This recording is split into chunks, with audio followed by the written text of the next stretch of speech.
Good evening. I would like to call the Monday, December 9th, 2024 Blue Springs Planning Commission meeting to order. Please rise and join us in the Pledge of Allegiance. I pledge allegiance to the flag of the United States of America and to the republic for which it stands, one nation, under God, indivisible, with liberty and justice for all. Thank you and welcome everyone present and those watching from home. Tonight's agenda consists of item 1A, the minutes from the November 25th meeting, item number 2, UDC text amendment for the Downtown Review Board, Downtown Development Code, Historic Preservation Commission, and fences. Item number 3 is community development activity reports for October and November, and then adjournment.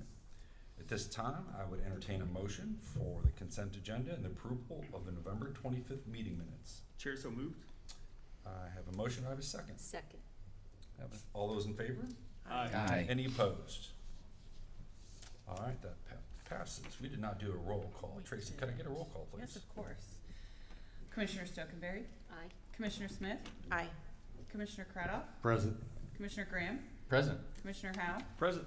Commissioner Ingersoll, Present. Commissioner Pumphrey, Present. Chairperson Henning. Present. I will now open the public hearing for the agenda item number 2, UDC text amendment, UDCT 09249411 for the Downtown Review Board, Downtown Development Code, Historic Preservation Commission, and fences. I will ask for exhibits from our city attorney, Josh Newell. The city would like to enter exhibits 1 through 5. At this time, I'll ask for staff's presentation. Dave.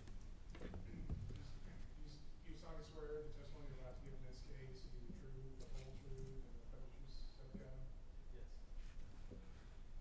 Dave McCumber, 903 West Main Street. On behalf of the city. Oh, there we go. There you go. Good evening, Mr. Chairman and fellow planning commissioners. Before you is an application for Unified Development Code text amendments.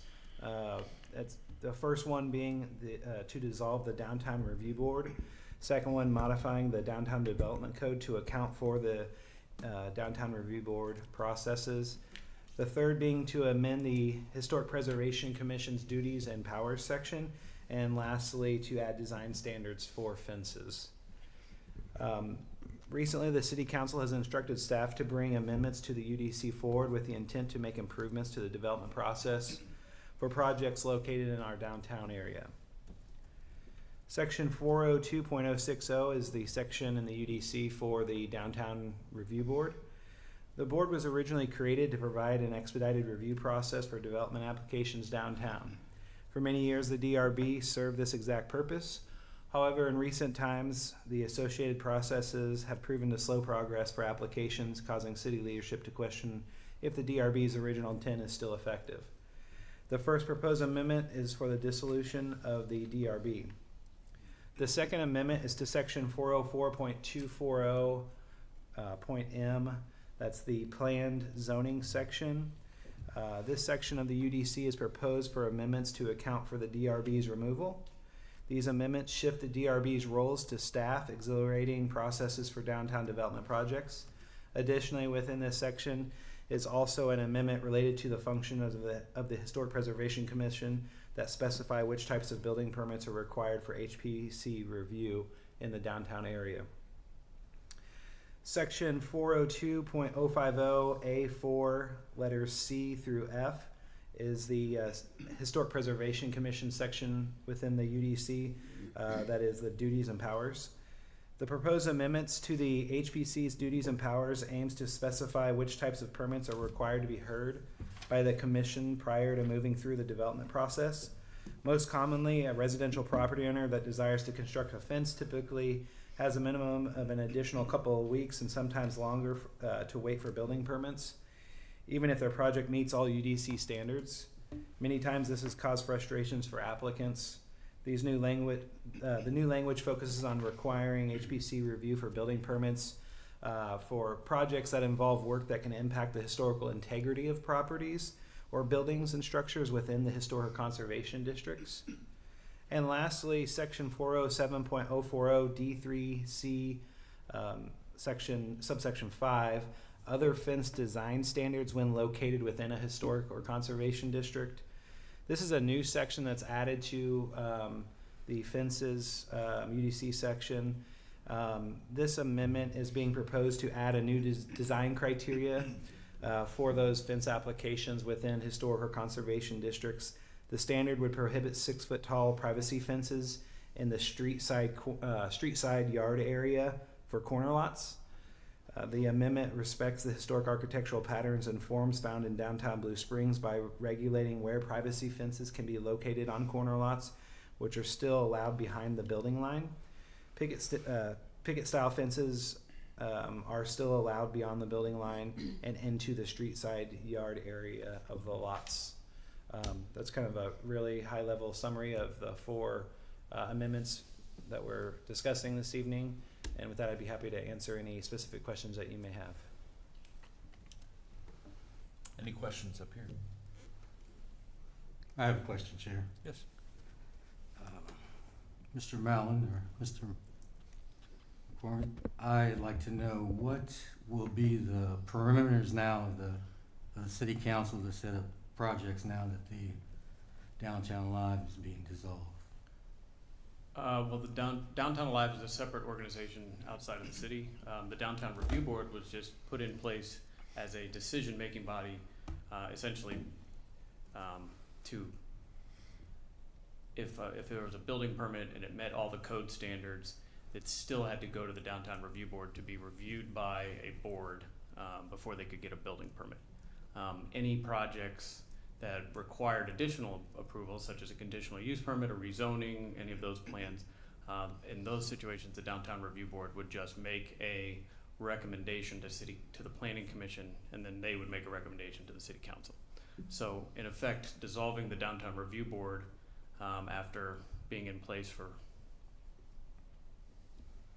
almost 15, 20 years, it just removes that extra layer of approval of members of the Downtown Review Board for projects that meet the standards anyway. And so it, frankly, what it has become is an extra burden in terms of time, trying to get schedules aligned with the Downtown Review Board members, having to post notice of the meeting, staff time to create the packet.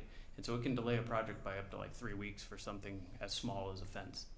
And so after the 15 to 20 years of having the Downtown Review Board review projects and the code changes that have happened over time, I think the City Council would like to see projects that meet the code move faster and make it easier for projects to be developed in downtown. And I am confident that staff is able to apply the development standards and code regulations of the Downtown Development Code towards projects. And then this just kind of removes that extra layer of government oversight. Projects that still need Planning Commission and City Council approval, like a conditional use permit or rezoning, they will still go through that process. This really is for the projects that meet the code and otherwise could just get a building permit or a site plan design review approval or admin approval. It just removes that layer of extra approval, if you will. Thank you. My next question is, what role does the Historic Preservation Commission, play in our city government? I know there's been instances, I've talked to you about some of them, Mr. Mallon, about, say for example, I had a gentleman speaking about a window in his home that he needs some work done on, and he mentioned that the Historic Society, somebody from the Historic Commission came to his home, told him that he couldn't do such and such a thing. So I'm wondering what role does the commission actually play in the government here? Does this new ordinance or rule change some of those things that occurred? If I may first. Sure. I don't see how that is prevalent to the agenda item here, asking questions about the Historic Review Board. That is a completely separate entity and process. So unless the question is somehow related to the revised UDC text amendment we're at, I'd like to keep it focused on the agenda items. I beg to differ. I'd like to know if you can answer my question, Mr. Mallon. Sure. Well, there's two different just like with Downtown Alive and the Downtown Review Board, there is a Historic Preservation Commission, which is part of the city, and there's a Blue Springs Historical Society, which is not. The Historic Preservation Commission was put in place to provide recommendations and to review projects in the defined Blue Springs Historical Overlay Zoning District, as well as the conservation areas, which were all part of when Blue Springs received a local government designation as a historical, a city that has a historic preservation program. So what that group does is they make recommendations on which properties should be designated as historic or potentially changes to and when there are, and what has prompted this evening is their primary role within the last 10 years has been to review applications for building permits for properties within the historic district or the historic conservation areas. And the code is very unclear as to what threshold of building permit should they be reviewing. A literal reading of the code says they should review all building permits for properties in the historic district. So if somebody needed to get a building permit to put up a deck, put up a fence, minor things, then that all of those would need to go through, again, this Historic Preservation Commission. If there's an application to demolish any structure in the historic district or conservation area, then they get a review of that, and they just make a recommendation to the director because they're just reviewing building permits. And so over time, I think it's fluctuated what types of building permits have been taken to the Historic Preservation Commission and which ones are not being taken to them. And so in the past year or so, we've had some very minor building permits for internal fencing along an internal property line that can't even be viewed from the street, but a literal reading of the code says building permits in the historic district need to go to the Historic Preservation Commission. We have a meeting, and then they make a recommendation to the director. There have been other times where there have been building permits for fences that were on a historic property, one of the properties that's on the National Historic Register, that staff believed that if issuing that fence permit would change the entire character of that historic district, then they make a recommendation on whether that fence permit should be issued. So what our proposed amendment tonight does is help to clarify what types of building permits really have a significant impact on whether it's going to affect the property's historic nature, whether it could impact the designation as historic under the National Register of Historic Properties, or if it's going to have a significant alteration to the outside of a building. We've also had some over the years where somebody wanted to replace wood shingle siding with vinyl siding that looked like wood shingle siding. And so the amendment tonight is just to help clarify and really tailor the review of the Historic Preservation Commission to those types of building permits and those types of development activities that truly impact the potential historic nature of that property or the area, not every single building permit. Thank you, Mr. Brown. Any other questions? So Dave, it sounds to me like this is really just simplifying things for downtown businesses and downtown business owners. Is that a fair? Yeah, there's some simplifying and Make it go faster. clarifying at the same time. Yeah. Any input from business owners or businesses downtown in regards to this? I'm No, not specifically related to this potential code amendment. I think anecdotally over the years, there have Right. been some that have decried the amount of time it's going to add to their project. There have been other times where something may have gotten denied by the Downtown Review Board, and which is why 3 or 4 years ago, we actually added a code amendment that allowed for an appeal of the Downtown Review Board's decision to be up to the city council, because I think sometimes people feel like a decision was unfair and there was no recourse or no ability to appeal it. So I think there is still the Downtown Alive group, and if there is a project in downtown that the city wishes to get Downtown Alive's opinion as to that project, we can still reach out to them and get the Downtown Alive, which is comprised of business owners and residents of downtown. We can still get Downtown Alive's opinion or recommendation. It wouldn't be binding in any way, but at least we could get, there still is an avenue to get opinions of stakeholders in downtown on development. Thank you. And to this day, I've never met anybody that does not want a faster, more efficient, friendlier government. That sounds like this is, Yeah. this is helping those folks. Yeah, and I don't think we're sacrificing any amount of review or scrutiny by staff of an application.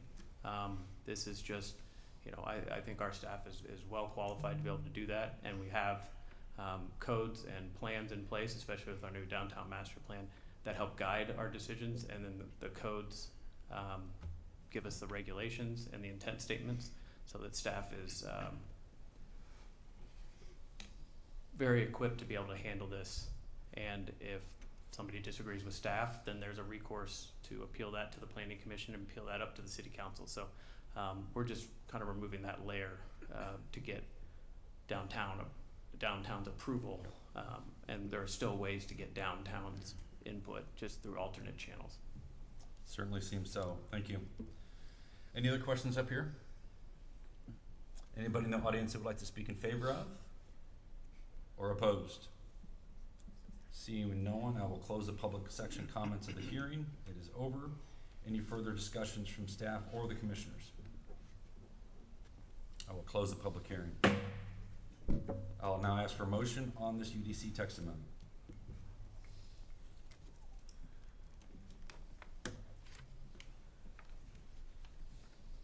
Chair, Yes, sir. since no one else will, Come on. I would move to approve UDC text amendment UDCT 09-24-9411. Second. I have a motion and a second. Tracy, could I get a roll call, please? Commissioner Ingersoll? Yes. Commissioner Pumphrey? Aye. Commissioner Stokenberry? Aye. Commissioner Smith? Aye. Commissioner Cradoff? Aye. Commissioner Graham? Aye. Commissioner Howe? Aye. Chairperson Henning? Aye. All ayes. That motion passes and will be heard by the city council at their Monday, December 16th meeting. Community Development Report. Yes. So we have before you this evening the October report, and I believe also the November report. Or is it just October? Oh, October and November, so run through these quickly. Single-family building permits continue to be outpacing that of last year for the month of October and year-to-date. Total building permits is just a shade above where we were last year. October actually was a good month for single-family permits with a number of the plats that we've had come on board. Code enforcement activity, we had 170 cases in October. Just a little bit over where we were last year, but about on par. Some of the planning cases that have come before you, Bump City, that was recommended for approval, and that was ultimately approved by City Council. PS Property Services was approved by Council. Ironwood was approved by City Council on October 7th. The Elks Lodge rezoning was approved by Council on October 21st. Life Unlimited did not need to go to City Council. And the Lynx was actually scheduled for November, but as we'll see in the November report, that was ultimately approved by City Council. Staff also approved administratively Community America Credit Union, James Walker Elementary School, Franklin Smith Elementary School, Commerce Bank, and a final plat for Stone Creek. The top four were all administrative site plans. Sign permit activity seems to be on par with last year, 175 to 181. November, we did not issue a lot of single-family permits. Our total number of permits is still on par with where we were last year. Construction valuation, year-to-date, we're 3 times over the construction cost that we were at this point last year. A lot of that has to do with some of the school projects.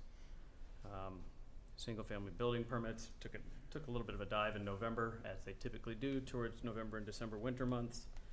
There were only 68 code enforcement cases, so as the winter, the typical arc is to have the bell curve of not a lot of code cases in the winter, spring, summer, they jump, and then they die back down in the winter and late winter or late fall and winter. So the 209 Northwest 11th Street was approved at the November 18th meeting. Home Depot was approved at November 18th, and the Lynx single-family neighborhood over by Amazon was approved, and then the Lynx revised preliminary plat came back to you the next meeting. Only one administrative approval for McDermott Place, and sign permit activity continues to just kind of keep on par with last year. Are there any questions? Any questions for staff on the monthly reports?